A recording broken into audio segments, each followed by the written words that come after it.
Fotonäitus Kas keegi teine võiks aidata avab 41 Eesti elu muutva vabaühenduse tegevust ja igapäeva läbi fotograaf Iiris Kivisalu kaamerasilma.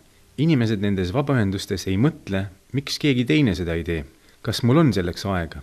Nad töötavad iga päev selleks, et meil kõigil oleks hea Eestis elada. See pole lihtne ülesanne, sest väljakutseid on palju, abivajajaid on alati rohkem kui ressursse.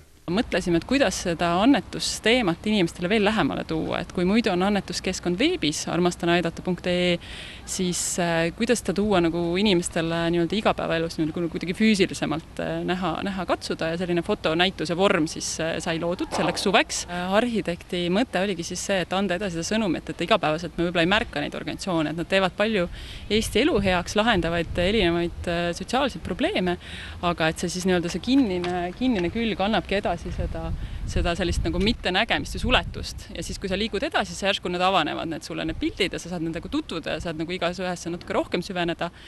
Siin on nagu tekst nagu on lühem ja annab edasi seda konkreetset fotomõtet, aga et siis lingid on all, et saab edasi liikuda ja keskkonnast siis et kui on juba huvipakkuv organisatsioon, saab edasi lugeda, et mis täpselt see probleemid on ja kuidas minu annetus näiteks võiks aidata lahendada mingit probleemi.